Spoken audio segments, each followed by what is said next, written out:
Hey, what is going on, guys? XpertFusion here, and today I wanted to talk about supply drops and microtransactions in Call of Duty Modern Warfare 4. So we're getting closer and closer to the reveal. It's going to happen within the next 3 weeks for sure. I wouldn't expect it any further than that. Campaign reveal for sure, but multiplayer, I don't know if they're going to do it at the same time or not. We really don't know. I'm hoping it's at least near the same time because I really want to see the multiplayer. But when it comes to supply drops and microtransactions, we're not going to hear about this stuff until like the launch of the game. That's how they've been doing it every year because they want to keep that stuff kind of secretive because they know people aren't too crazy about it. Now, what I wanted to talk about is how this game better handle it and how I hope they do because I'm kind of in the middle with a lot of different situations in terms of microtransactions because there's people who say remove all of them. They suck. And as you know, of course, I don't want there to be a lot of them. I don't want the majority of the game's content to be under microtransaction systems. But I'm not one of those people that's going to say remove all of them because I got to be realistic. This game, it's a triple A game, right? Triple A game. They need to make money in more ways than just the $60 price for the game itself. They have to, or else the game is not going to profit enough money that they kind of need to invest in future games, invest in the current game, and give to the employees, and then give to the producers, Activision. And you also have to realize that a lot of these microtransactions, related decisions, and the supply drop stuff, it's mainly Activision's doing. So going and blaming Treyarch and calling the developers douchebags and money hungry is just not the way to do it because they're not really the ones to blame whenever they do something that isn't really consumer friendly. Now, is Activision doing the worst thing in the world? I wouldn't say that. I would say they're doing a pretty stupid thing in majority of their cases. And I wanted to make this video after a particular comment from one of the Activision employees regarding which it was in the Activision investors call. He said he was talking about their new microtransaction system in Black Ops 4 where you just directly purchase stuff rather than getting lucky out of a supply drop, which they kind of have both microtransaction systems in Black Ops 4. But he said this is the best way to do microtransactions for the community because the community has loved the direct way to purchase things. I'm sorry, but that is definitely not true. From what I've seen in the community, most people are completely bashing this system. And I was bashing the system before it even came out because I knew Black Ops 4 was going to do something like Fortnite where they have directly purchasable cosmetics rather than, supply drops. Now, I've always been on the side that I think supply drops are fine as long as they're cosmetic only and as long as the items in supply drops you can get through other means, whether it be purchasing with COD points or with credits that you earn in-game.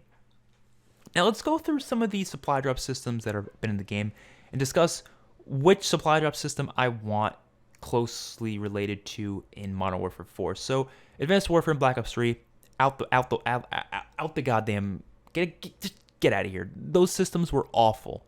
God awful. Those were the worst two systems in my opinion because they have supply drops that rely 100% on luck. You can spend $1,000 and not get what you want, but you can spend $1 and get what you want. And that is a horrible system. There's no guarantees. There's no nothing. You can just keep getting duplicates or keep getting stuff you don't want, and it doesn't really help you. Yes, they have some ways to get you, free bundles and stuff like that or whatever, the triple play, which was nice and all, but in a sense, those systems were just, I wouldn't call them pay to win necessarily, but they're just completely unfair to the consumer. That's kind of what those two systems were, and I bashed them pretty hard. I think a lot of other people did too. Then Infinite Warfare, Modern Warfare Mastered, World War II came around, and all three of those games have pretty good microtransaction / supply drop systems, in my opinion. Pretty good. They're not perfect, obviously, but they're better. IW, Infinite Warfare, allowed you to directly earn weapons, DLC weapons, through a challenge, or if you have the Season Pass, you just get them for free. And then the variants you can purchase with salvage, which isn't that hard to earn. You can get them from doing contracts. You can get them for daily, just logging on daily, or from getting them from supply drops as well. and you can just craft the variants themselves. Now, the only problem is some variants were exclusive to supply drops, so you had to get lucky to earn them. There was no way to get them faster, which is unfortunate, but I guess they did want people to find a way to get it. But it wasn't a lot of the variants. It was only like 10 or so variants, maybe a couple more than that, maybe 20 variants. So to be completely honest, it wasn't that big of a deal. I liked IW's system, but I didn't like the fact that it was variants. I'm not a big fan of stat-changing variants, but at the same time, like I said, it was pretty easy to earn them. So I enjoyed that system greatly. But do I want to see that again? No, I don't want to see variants that stat change. And IW only allowed you to buy direct purchases for variants, not for camos or character customization or any of that stuff. Then we go to Modern Warfare Remastered, which in my opinion is one of the best systems we've ever had. Not the best one, but one of the best. I would say second best. It had supply drops, and it had the salvage system, of course. And you can directly purchase just about everything in that game, from calling cards to camos to skins to weapons to melee weapons, just with using credits. Now, some stuff, obviously like the weapons and some of the better skins and the melee weapons, they costed a lot more credits. You'd kind of be required to buy more supply drops or earn more supply drops at least. So yes, you could earn the guns for free in that game, but it took a lot of long time to try to earn them. But of course, you could still be guaranteed to get them eventually. So if you spend your money, you're much more likely to get what you want rather than having to just rely on luck for thousands and thousands of hits without getting what you want at all. So it was a good system. It just could have been a lot better improved on with contracts and such. And that's kind of where I think Modern Warfare 4 should go. I think it should go with the exact system as Modern Warfare Remastered in terms of, how they handled basically everything. Just adding contracts and faster ways to earn credits and supply drops. And once you do that, I think it's perfect. Honestly, you can directly purchase everything, so nothing is relied on luck. You can still earn stuff faster if you get more lucky, but you're still guaranteed to get something eventually, right? And that's for everything. So there's no camo skin or anything that's going to be locked behind a supply drop, and you just have to get lucky for it. Like, there's been a lot of skins that are locked behind supply drops, and you just have to get lucky for it.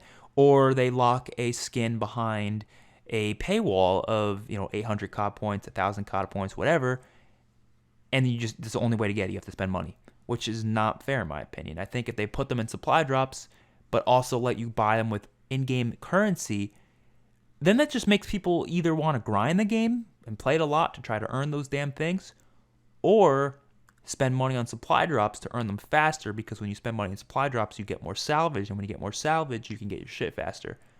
So it helps Activision because they're able to, and Treyarch and whatever company, or Infinity Ward in this case, it helps them getting the money they need, but also helps the consumer because they're able to get the weapons they want, they're able to get the skins they want, they're able to get the camos they want, they're able to get stuff that they want to use in the game by just grinding and playing the game. But if they want to just take a shortcut, they can. They could spend some money if they want. Now, do they have to? No. You don't have to in Black Ops 4 either. You don't have to in any of the other games. But your experience is greatly reduced when you don't get the ability to do things like that. Just grinding on supply drops and relying on luck is not as fun as grinding and getting something and being like, I earned this. No. Supply drops are just luck. It's just, I got lucky. No. That's not what community wants. The community wants to earn something. And being forced to pay money to buy a skin in a game that already costs $60 with a season pass, that's not what people want. So is it that Activision's money hungry? I don't know. I think it's honestly that they're out of touch. They really are. They can be earning a lot of money with the way I just said. They could.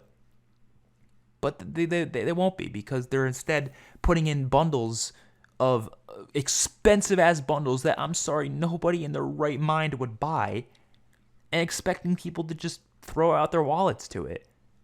But not everyone's stupid in this COD community. Now, maybe I'm wrong. Maybe a lot of people are stupid, and that's why people are still buying this stuff, but I don't know. Hopefully you guys enjoyed nonetheless.